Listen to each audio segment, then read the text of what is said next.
The hard stuff is changing systems that will make us better in the long term. Democrats kind of have this outrage, it feels like, about it. But then it's like, okay, well, what are you actually going to do? Listen, Donald Trump has found ways to use the law in unique ways that none of us saw coming. We need to do the same thing. We need to find the ways that we believe we can use the law in our favor. What will you do as mayor to reduce homelessness in our city? Expand the homelessness response team, because more people live in my house than are on that team. We can actually address the needs of those residents. I want that 18-year-old to be voting with hope like I did. Hey, I'm Kat from Kat Gets Money, also Kat Gets Politics, and today I'm talking to a candidate from the Minneapolis mayoral election. I want to hear more about what they're going to do for our city, and I want you to hear about it too. All right, welcome. Thanks for having me. Yeah, thank you for coming on to the show. We have a great agenda today. We're going to play some games. We are going to get into some political questions. There's going to be a game in the middle called Instant Accountability. That's why that goose is sitting over there, by the way. Okay, I love that. I love it. So, yeah, get prepared. You'll have a chance to win some cookies. Oh my I'll gosh, bring those let's out. go. So, yeah, I hope you're hungry.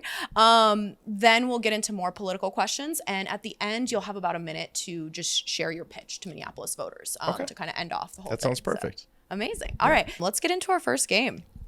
Are there prizes? So the first three games do not have prizes, but the instant accountability does. Yeah. All right, I love it. Okay, so we're going to start with word association. Yeah. So I'm going to say word, and you say whatever first word comes to mind, one word. Okay.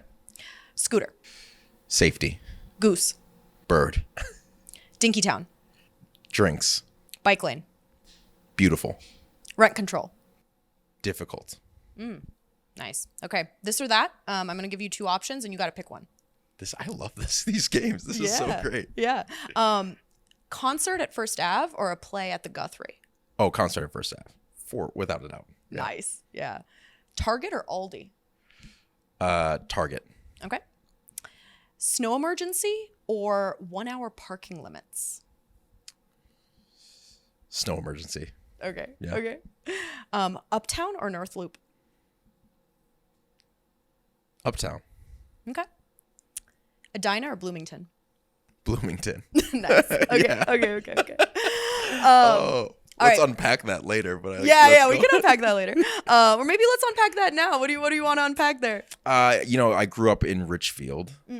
And a fun fact that people don't know, I wrestled varsity in 9th grade for Richfield High School, a school that I never ended up going to. But we were Richfield Edina wrestling, and we did all the cake eater jokes all the way through, and that still sticks with me very hard. And then I growing up in Richfield, I worked at the Applebee's in Bloomington for 6 or 7 years. Oh wow, so it was kind of like a second home to me out that way. Nice. I do say sometimes I have issues with Bloomington specifically because of the Mall of America thing with Minneapolis. Yep. But I mean, Edina's a little worse in my opinion. Yeah. So. I mean, I'd pick Bloomington too. See, I'm glad we have it in common. Yeah. Can you just introduce yourself and talk a little bit about who you are and why you're running for mayor? Yeah, my name is Jazz Hampton. I've been born and raised right around here for my entire life, and I always say that means I've seen the potential of the city, and I want to ensure that we're living up to it, and that's why I'm excited to be running. Yeah. And my background is kind of standard. I went to undergrad, and I had a computer science undergrad degree. And as people will learn maybe from this interview, I'm very extroverted, and I couldn't do that for the rest of my life.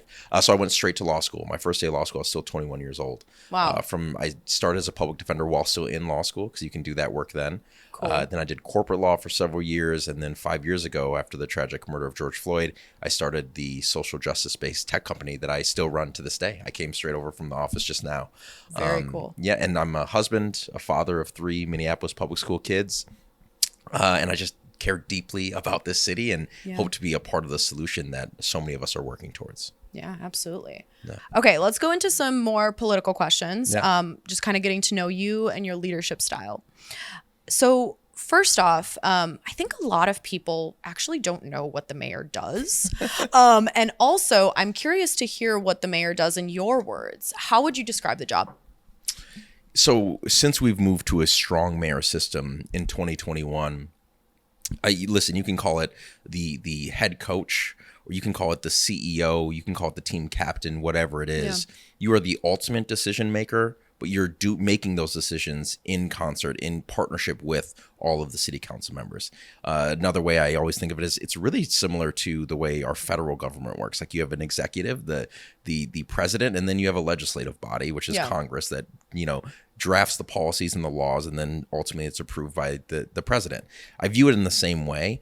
And just like in the federal government, when you appoint the head of, I refuse to call it what it's called now, the head of the Department of Defense, like you appoint positions, and in the same way, our mayor does the same thing.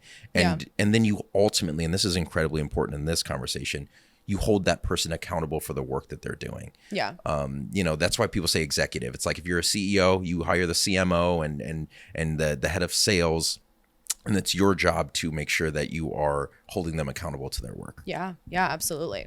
What is something that people maybe think is part of the mayor's job, but actually isn't? I have a trick answer to that. Okay. Managing the budget of the schools in our public school system. People think, oh, the education system isn't good. And the mayor will then say, like, oh, I don't control that budget. It's outside of my hands, which is true. But that doesn't mean you can't improve the lives of students. So while the budget and the building isn't under your control, there's a million different things you can do to improve the outcomes for those students. So I think that's a misunderstanding that some people have. Yeah, that's a really good distinction. Yeah. What is your theme song? So I love Chance the Rapper.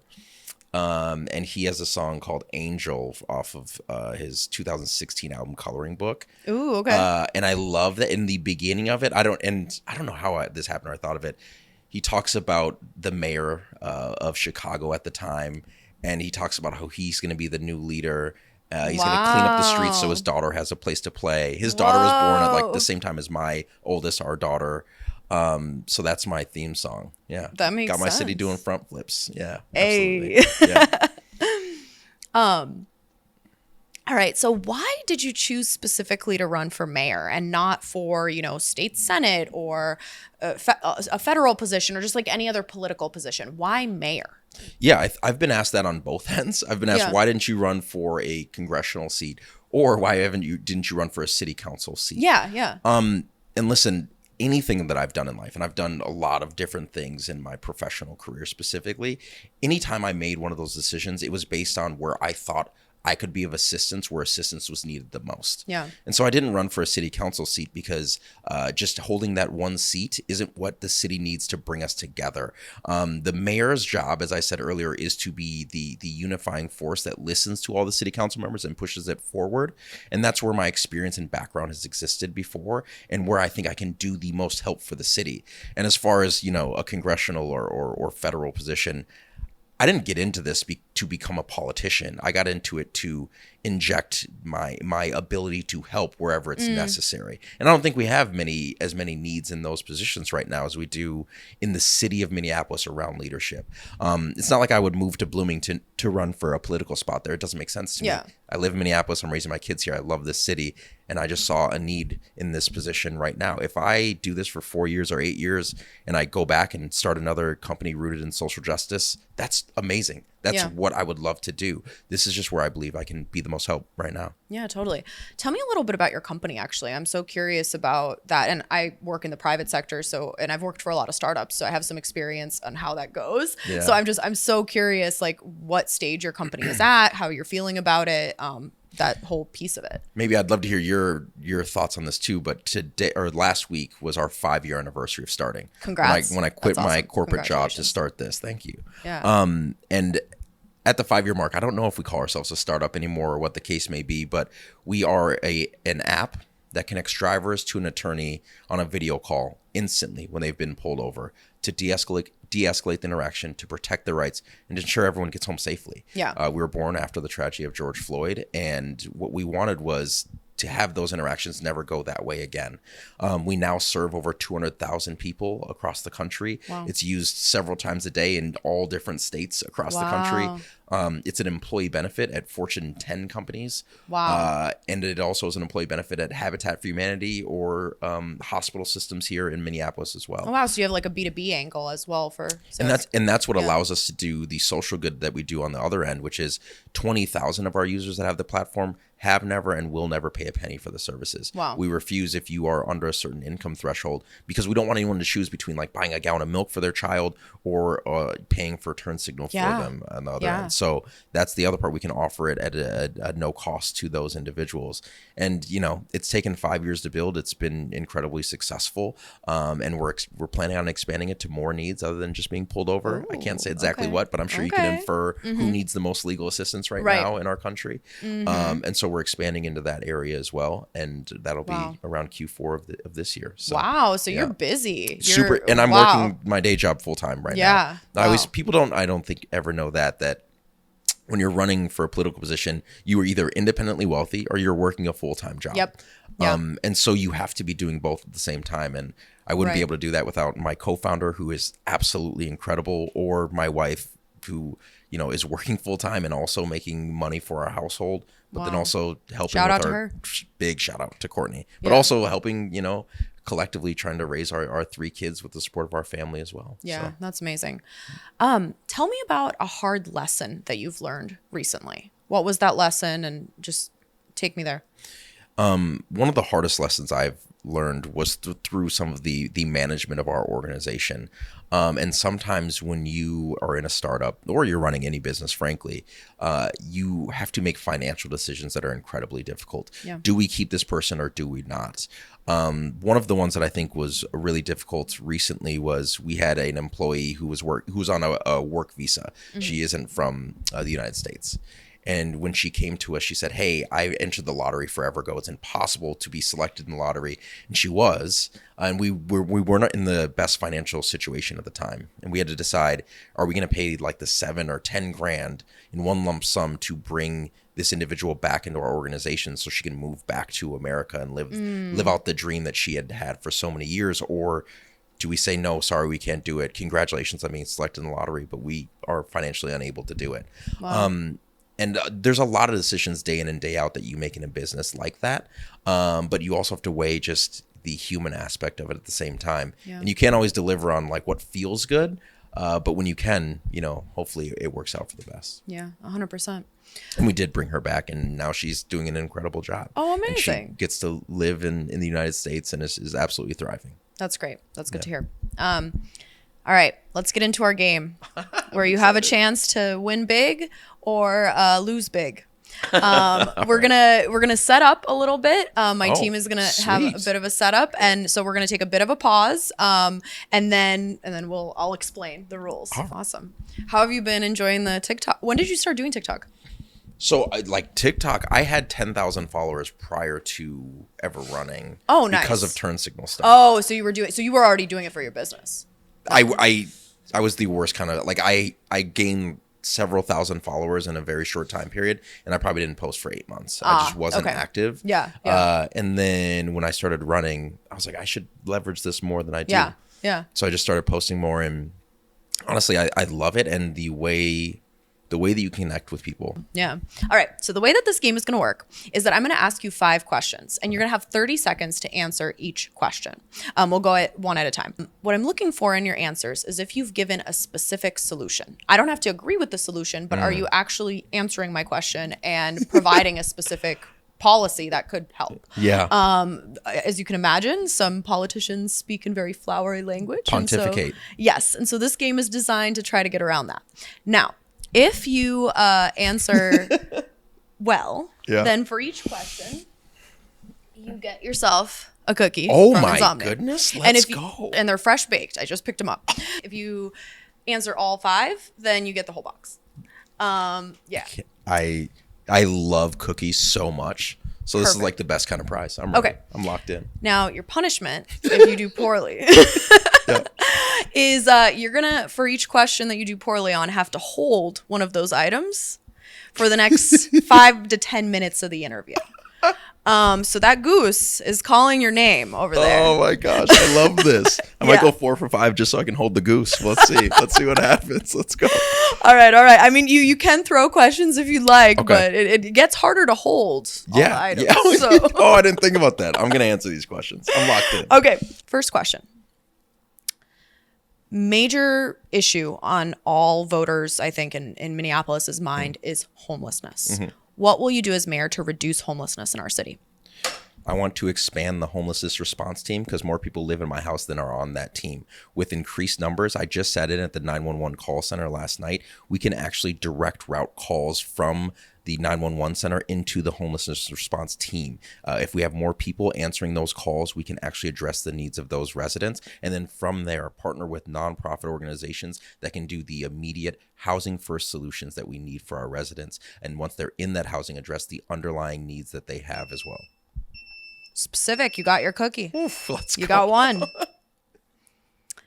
So do we have to reset the clock? Oh, there we go. It's all reset. You're good. This is professional. Yeah. Whole set. All right. So we have a lot of great public transit options in our city. But one concern that residents consistently have is safety on public transit. What will you do to improve safety on public transit in Minneapolis as mayor? I think the first thing is we already have a texting solution. We need to improve the way that routes into our 911 call center. The 911 call center can text right back immediately. And then we also need to improve the communication from the call center to Metro Transit because they do not speak directly to each other. They have to walkie-talkie.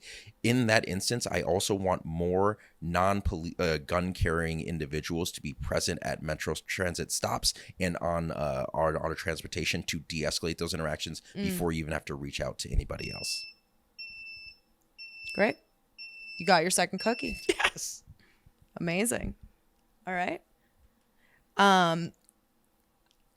Young people right now are facing a lot of challenges, some of them financial, in our city. And one of those is affordable housing. What will you do to increase the supply of affordable housing in Minneapolis?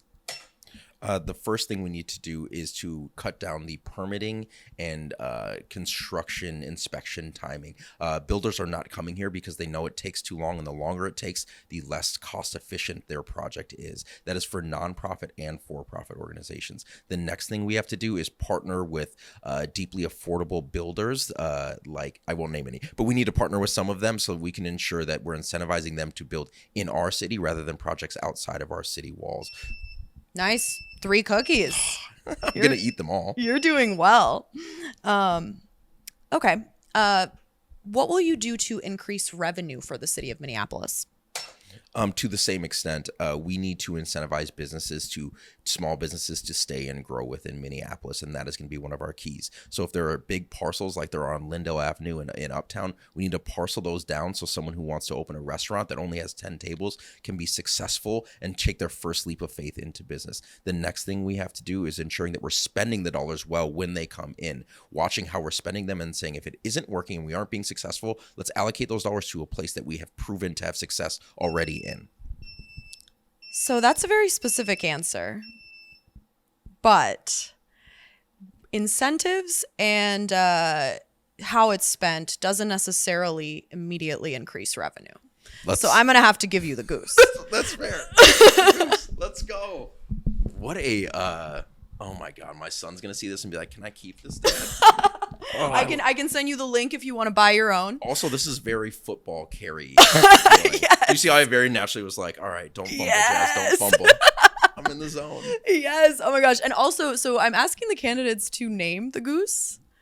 You don't have to decide right this second what the name of the goose is going to be, but I'm curious how you will name the goose. Oh, all right. I'm going to think about this. It's going to be tough to answer the other question while I think. Then you'll have another the next prize. Okay. Minneapolis has had a lot of challenges with policing, as you've already brought up.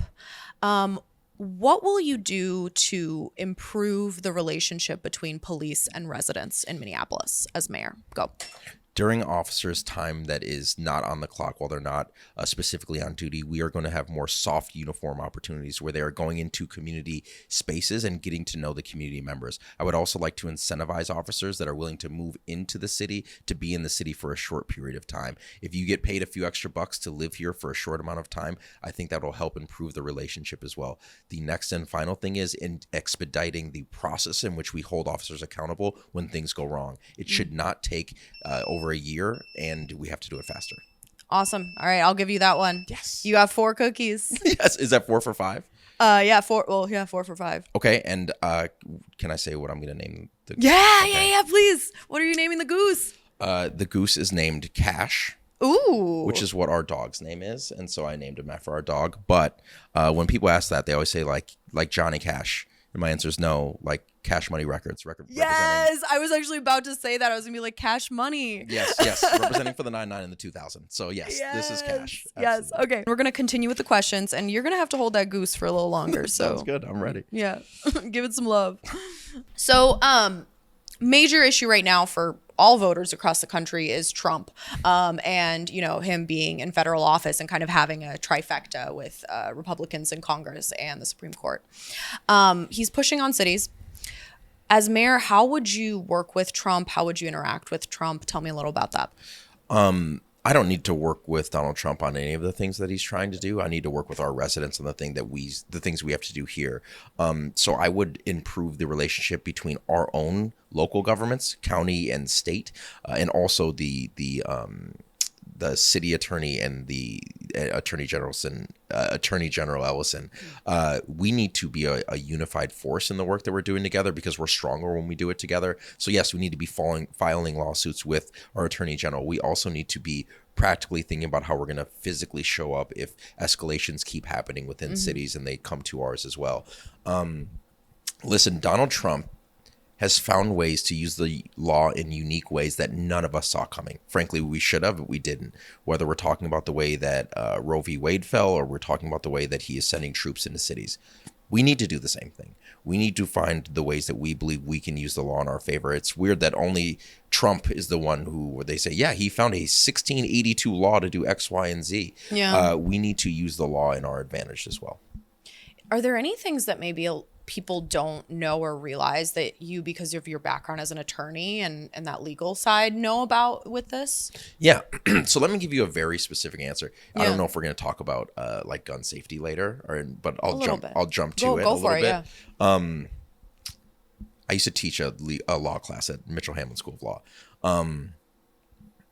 The reason that a city cannot change our laws around guns is because the state level has a law that's called a preemption law, which means you can't do anything about it. If you remember back to Roe v. Wade when it was going to fall, and you heard about all those cities all those states that said, oh, we have a trigger law in place that as soon as Roe v. Wade is gone, this one locks into place. Yeah. We need to do the same things with the laws that we want to do around gun safety, around safe storage laws, around large magazines, and around assault weapons. If we put in those books or those laws onto our city statutes, into our ordinances now, then we can, with more confidence and pressure, go to the state and say, remove the preemption laws. Ours are already on the books. You're probably going to say that we're going to argue about what the laws would be. Nope, we aren't, because they're already on the books. Yeah. Put the pressure on the state to do it right now and work with our colleagues within the state delegation or the city delegation to do that work.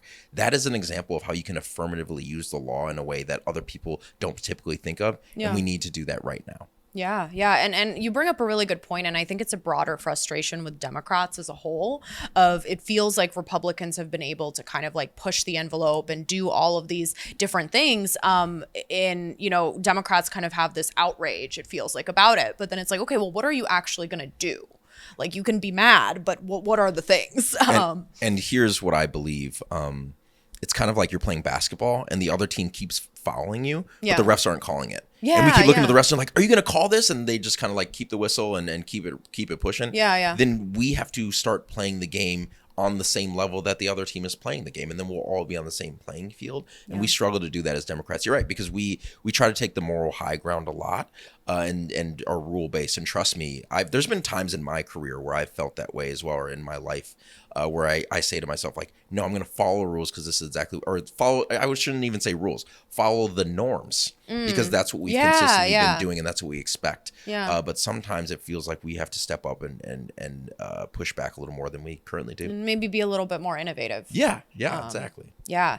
Do you know if other states have those types of laws? I think you called them preemptive laws. That's right. Is Minnesota unique in that, or is that a standard across the country? Other states have them, and Colorado had them, and they successfully overcame the state level preemption law. Denver did, when they were trying to change their own laws. Yeah. And so they successfully did it, and it was brought to their Supreme Court, and it was successfully upheld. So not only do other states have preemption laws, other states have cities within those states have beaten those preemption laws. So we should too. Yeah. And also, it's not just like a legal battle. It is like very tactical, because here's the last part that I didn't nerd out on. The preemption law prevents any city from changing their law. If there's a legislator in St. Cloud that's like, nope, I won't let you change the law, it protects all of our cities, the next step is to say, well, then just carve Minneapolis out. Keep preemption for every city. You can say every city in the state of Minnesota is preempted except for Minneapolis. Allow just us to make our more strict laws, because we have a deeper need right now in this moment. Yeah, that makes sense. Shifting gears a little bit, downtown revival has been a hot topic in this race and in general, especially with some of the buildings that have been selling downtown for like fraction of what they originally were valued as, or what they were valued as rather, like 5 years ago. Is that something that you care about? Like, is downtown revival a part of your proposal set? And if so, what do you want to do about it? I do care about downtown revival. If you're putting it on the order of operations, I think it might be different than other folks. But here's what I believe. One, it does not help us to have businesses to continue to leave downtown. It'll hurt our tax basis in a way that will only be felt by homeowners and renters in all other parts of the city. I also believe in order to bring it back to a financial place what it used to be, we have to change what we are doing. I don't think everyone's going to come back into their office 5 days a week. And in fact, it was a young person I talked to at one of my first events as I've been running that said, you know what's better than someone coming into an office 5 days a week in downtown, them living here 7. Yep. And so not only converting buildings at a higher rate than we currently are to be more affordable housing within the city of Minneapolis, but also doing the work to ensure that the necessary parts of the community are also there. One of my favorite neighborhoods is Kingfield, and I referenced the things that make it great. The Clancy's being on the corner and the coffee shop around I used to live at 9th and Portland above that CVS.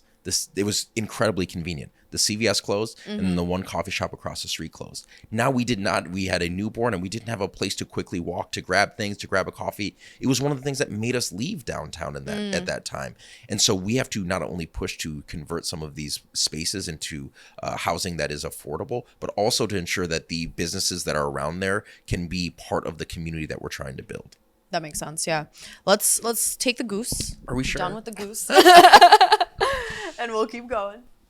Next question I want to ask you. So wealth inequality is growing around the country. I saw a study recently, or a stat recently, that the top 10% of earners are actually spending over 50% of, it sounds like you've heard it too, of consumer spending. And I think that's really impacting how the cities across the country are evolving, where you have, I think we may have spoken about this before, but like where you have these restaurants that are extremely expensive that are opening up, and then affordable places are closing. And people are seeing this in their day-to-day lives. And you can say the same thing about housing, right? We have all these big apartments going up that are extremely expensive. And most people, 90% of people, are looking around and saying, I need housing, but I can't afford that. Yeah. Why do those buildings keep getting built? Can you tell me a little bit about how, as mayor, you would address wealth inequality specifically, and like what you would do with the city with that?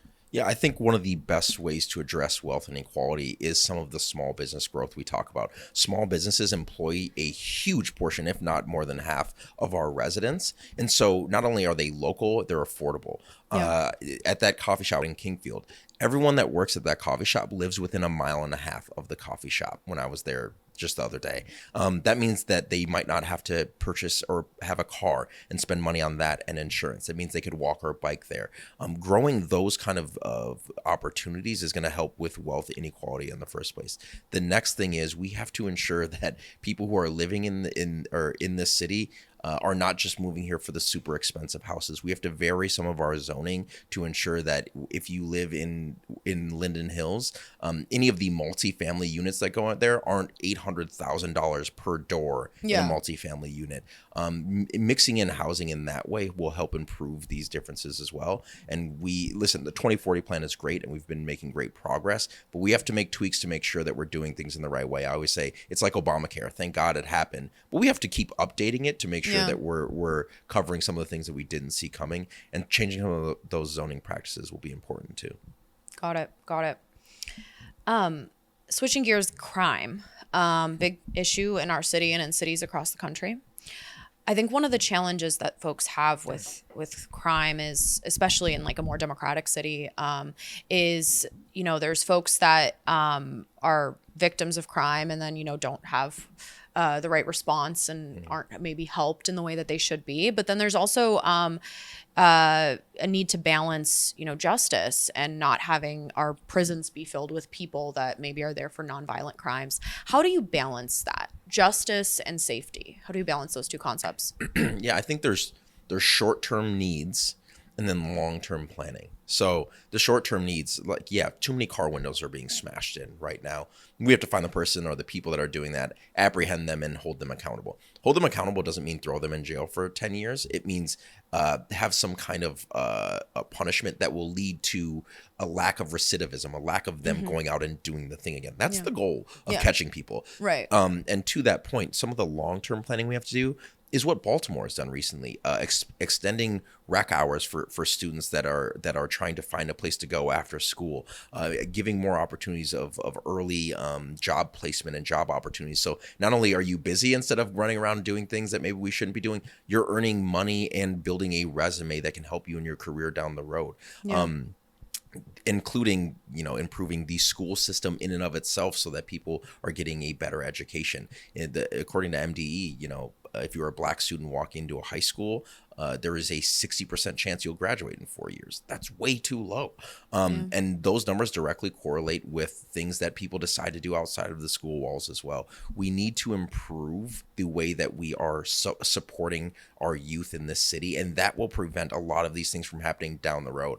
And that sometimes costs money. I want to be clear about that. But I always say it's like taking your daily medication. I have asthma. I have an inhaler with me at all times. If I'm not taking my daily morning medication, I'll end up in the emergency room or in urgent care. It's more expensive. It's more disruptive to my life, all of the things. That's how we should be really addressing some of the underlying crime issues we have as well. But don't get me wrong. We need to find the people that are doing the things and make sure that people are feeling safe in this moment as well, because it is a big portion of it is how people are feeling more so than the actual numbers sometimes. Yeah. Well, I think too, sometimes, when there's long wait times on 911 calls, or when people are having bad experiences with like theft, for example, like they get something stolen and they never hear from the police about it. Yep. It makes people wonder, like, well, what if something worse happened to me? It just kind of reduces trust in the entire system. And that is actually, if I were to scream anything from the mountaintops to people talking about crime in the city of Minneapolis, what people are more frustrated by is when their car is broken into and they're like, there's no chance that they're even looking for this person. Yeah. Their garage is broken into and they steal their wife's e-bike. This happened to me this summer. I was like, it won't, I don't have the confidence that it'll be addressed. That leads people to feel like, well, how is the bigger stuff going to be addressed? Even if what's actually happening is they're trying to address the bigger stuff, and so they don't address those things. Yeah. But that is one of the biggest issues that we're experiencing, and that doesn't play out in gunshot wounds are down or armed robbery is down. It's like, yeah, but if my car has been rummaged through X amount of times or the window being smashed and nothing has happened, I don't know if I feel like crime is actually being addressed, is what a lot of people experience. Yeah, definitely. Climate change. We are seeing this summer in Minnesota was one of the worst in terms of air quality due to Canadian wildfires and, some of the other things going on. I also hear a lot of city officials talking about Minnesota becoming a climate refugee place, like a place for climate refugees. What will you do as mayor to prepare the city of Minneapolis for these changes that we're seeing in our environment? Yeah, I think one of the first things that comes to mind is the work that is supposed to be happening at EPNI, some work that is community owning property, work that is reducing greenhouse emissions by planting rooftop gardens and growing food locally that you can then sell. Yeah. That work is incredibly important, and there's an issue happening right now where they were promised to have funds and to buy that property at a specific price, and EPNI lost $5.7 million that was promised to them by the state. But then when the state couldn't get to, when they were having issues allocating the dollars, they pulled that away from them. And the over $3 million that EPNI raised to do this incredibly important climate justice and social justice work, and when other people had pitched in on the city level, they don't have enough money to purchase it now. And the city can lower the price of the parcel that they're trying to buy, or help them find the dollars to make the purchase from one of our land of 10,000 nonprofits. And we need to do that work. That's one example. I mean, we have to close down the HERC and ensure that we're using a better, more renewable source of energy that isn't literally making people sick. Over 200,000 people live within a couple miles of the HERC. And for those who don't know, the HERC is where we incinerate trash to burn and then use that for energy for the city. But it powers less than the amount of people it's getting sick within that proximity as well. We need to change the way we're addressing that. And this goes so much beyond, like, we are committed to planting 50,000 trees, and like that stuff is the easy stuff. The hard stuff is changing systems that will make us better in the long term as well. Yeah, absolutely. Another system that feels like it's maybe failing in our city is how we deal with homelessness, and in particular, how we're dealing with encampments. That's been in the news a lot lately. Tell me how you would handle some of the situations going on right now as mayor. We have to have a housing first approach. And when we do house individuals, we need to have the services that they need directly in proximity. And those are like fancy ways of saying, if you have any needs while you're sleeping in an encampment, we need to get you into housing before we address any of those needs. And then when we're there, in proximity, right there in the building or right next to it, needs to be mental health services, addiction services, and anything else that we can deliver in that moment to the person that needs it. And how do we get there? Because that was just what we need to do. How do we do it? Yeah. We have to expand the homelessness response team and have a preventative team in the first place. And on that team, we have to use a by name approach. That means if there's 38 people in an encampment in North Minneapolis, or 38 people in an encampment off of Lake Street, you walk into that space with a clipboard and human beings, and you say, tell me why you're uncomfortable taking these solutions we have right now. And you hear what they have to say. And if we can't convince them in that day, you come back the next day and you address them by name and explain that you understand their hesitations, and explain how we have better services that we can deliver and that we can build trust with them. And you have to do that day after day after day until the help is taken. And if we don't do that, we won't see the progress that we need. It's like chopping down a tree, and every hit, you don't know which one is going to make the tree fall, but you have to keep swinging. And that's what we have to do in the city. And we don't even have enough people to do that work right now. And that is the commitment we have to make to our residents. And the residents are including those that are living in encampments right now. 100%. I think a lot of people don't it's frustrating to me. And I made a video about this a long time ago. It was one of my first videos that did well, where I said, like, homeless neighbors are residents of Minneapolis. Yes. They also are constituents. Yes. Like, we need to serve them. And I think another thing that folks don't understand about the system is a lot of people don't want to stay at the shelters because they're dangerous. Yeah. And I'm not saying they're all dangerous. I know some people have good experiences with shelters, but there are people who have been hurt at shelters in the past. And so when somebody comes to them and says, hey, you can go to the shelter, it's not really an option for them because they've had this bad experience and they're trying to keep themselves safe. Or maybe they have a pet, or maybe they have a partner. There's all of these situations that I think right now are not well addressed, that there's a lot of opportunity for us to improve on. Survival rate for individuals experiencing homelessness is substantially higher if they have a pet, a companion that they're with. Oh, wow. I didn't know that, but that makes a lot of sense. Statistically has been bore out time and time again. People don't want to go to women's only shelters because their partner, who they've been with for a decade, can't go into those shelters. So they don't want to leave them. People have hot plates that warm up food, and some don't allow you to bring electronics in. And they'd rather sleep outside with that item than lose it, right? Like, these are things that we have to go learn their name and address those things. Bad experiences are very real. And so we have to address them and then get to the underlying issue that we can, show them that we have better options and that it won't happen again.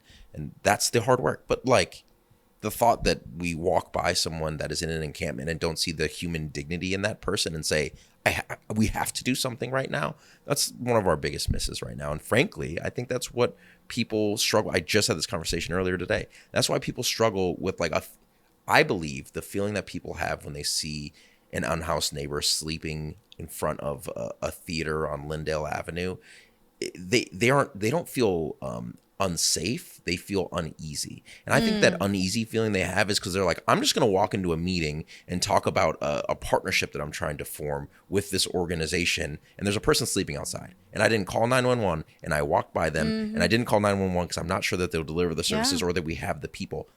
In my heart of hearts, especially for residents of Minneapolis who I think care for people deeply, that's the feeling they're having. Yeah. It is a sense of guilt. And then what that leads to is I'm going to stay on my couch and watch Netflix instead of going out to that place and trying to go to that theater and see that show or to go to that restaurant because they don't want the subconsciously, that uneasy feeling that they feel, which is their conscience, is a struggle for folks. I think you're completely right. I mean, one thing too that is difficult with ordinances in our city and others is when somebody is asleep, they are not committing a crime. Like they are not hurting you. They are asleep. By definition. By definition, they are asleep. They are much more likely to be a victim of a crime in that state. And so I think you're totally right in that when people see somebody sleeping, they're not scared of that sleeping person, but they do feel uneasy. Yeah. They do feel like, wait, what's going on here? And who do I call for help? Like, is there somewhere I can turn? Well, I don't think so. So like you said, I'm just going to, be upset about it and feel a little bit disenfranchised. Yeah. And I do believe, I think it's like a sliding scale where like, if this is uneasy and this is unsafe, depending on what's happening, it's like, oh, it's a person sleeping, I feel uneasy. And then there's a person I seeing using needles in a place that my child is walking next to. Like it can slide to feel unsafe. Oh yeah, right? Definitely. And I don't want to pretend like that scale doesn't exist. Yeah. But I think the vast majority is closer to this end where people are feeling their conscience more than anything. Yeah, absolutely. Tomorrow is not promised for any of us. What kind of legacy do you want to leave? When I was in law school, I took a class that was called Ethical Leadership. It was not a required course in law school. I can promise you that. Interesting. And in that class, we had to do two things. We had to write a personal credo, a personal, and your eulogy.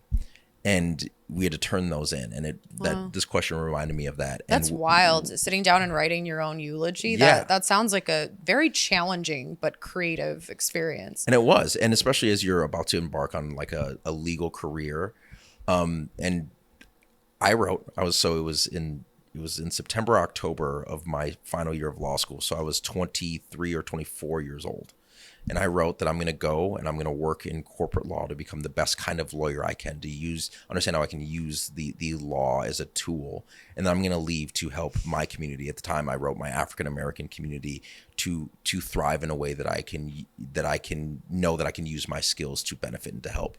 I thought maybe that would be the ACLU or working for the NAACP as a lawyer or something like that. Yeah. When I was considering quitting I was up for partner the next year at my law firm.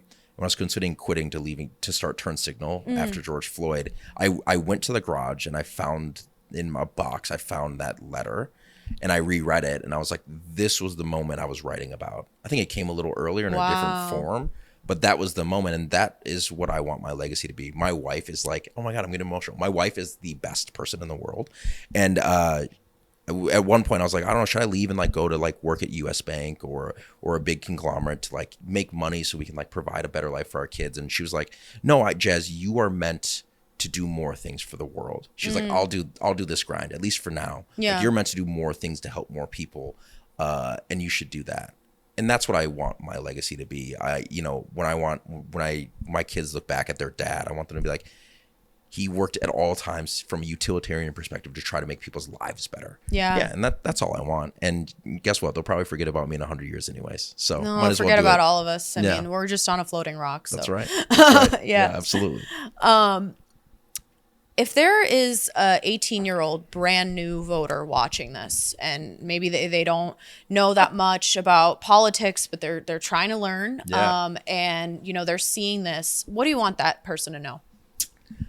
I was 18 years old. I turned 18 in September, and I got a vote in November for the first time. And that vote was for Barack Obama in 2008. Wow. And I cannot tell you, like, I literally have goosebumps right now. I cannot tell you the way I floated out of the election, out of voting. I remember the building I was in. I walked out And I was elated. Like I felt like what I hoped it will feel like when the Vikings win the Super Bowl. Yeah. Like I was like, you could not wipe the smile off of my face. That's how I want an 18-year-old to go vote this year in the city of Minneapolis. I want them to vote for something that is hopeful and exciting and speaks to the future that we're trying to reach for. I think there's a time for like righteous indignation, and I think there's a time for people to be upset and to do all of these things. Like right now, in my opinion, I want that 18-year-old to be voting with hope like I did in 2008. Yeah. And I think that I am the person that they should vote for to ensure that they have that feeling. Okay, I want to ask you some questions about just like your favorite things around town and what you like. So what's your favorite coffee shop? I go to Fragment a lot, and they have a lot of locations.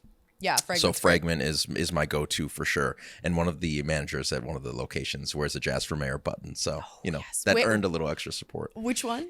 The North Loop one. Oh, awesome. Yeah. Awesome. Yeah, they're really good. What about restaurants? Restaurant number one.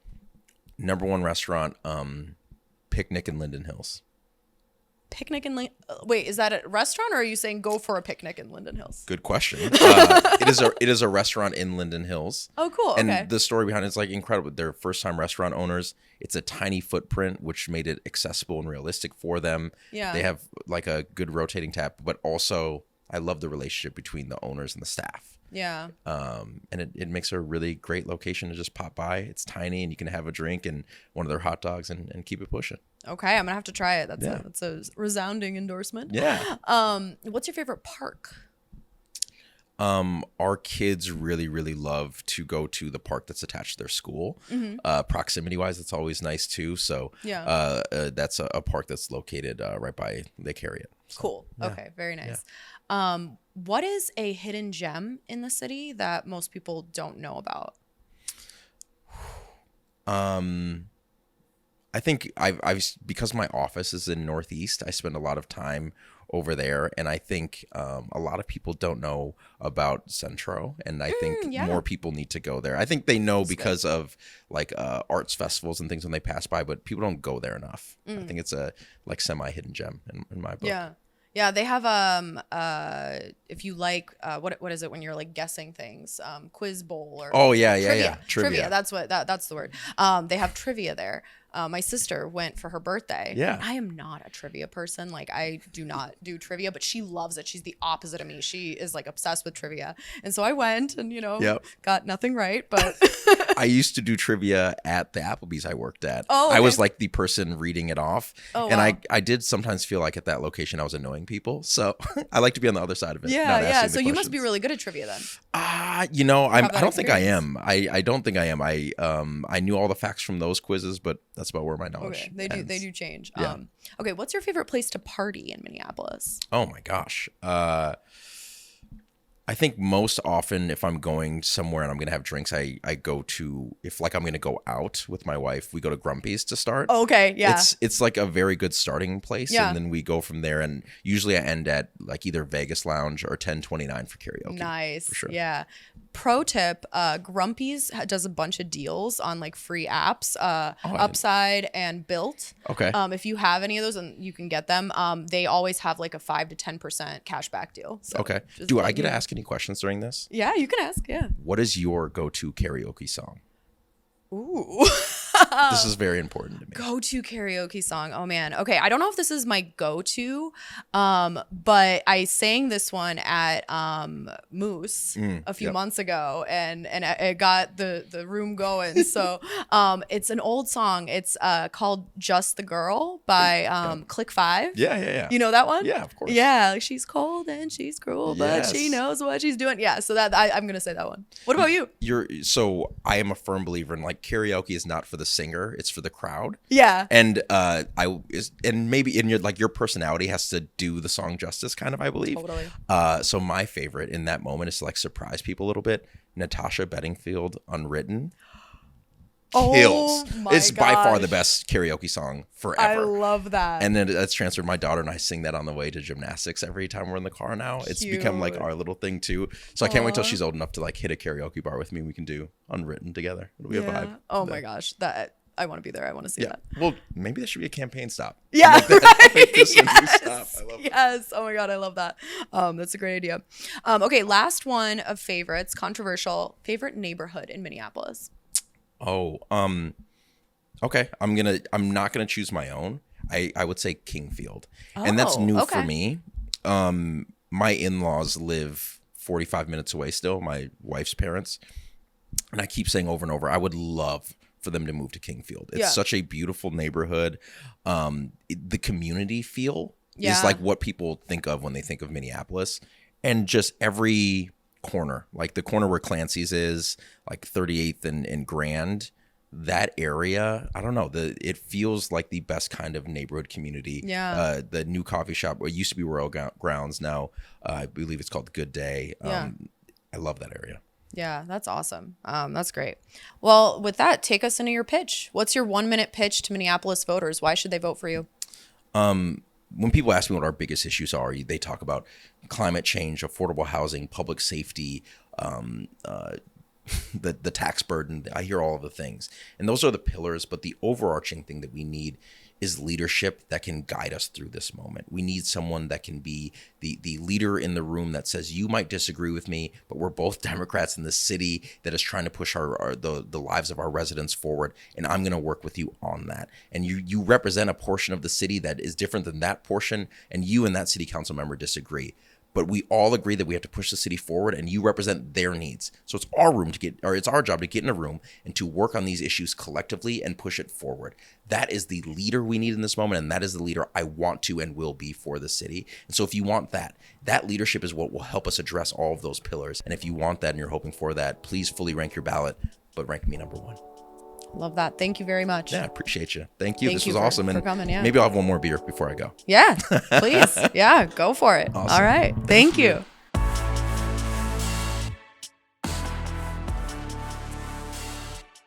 So what do you think about that? Leave a comment. Let me know what you think. And if you like what I'm doing here, consider donating.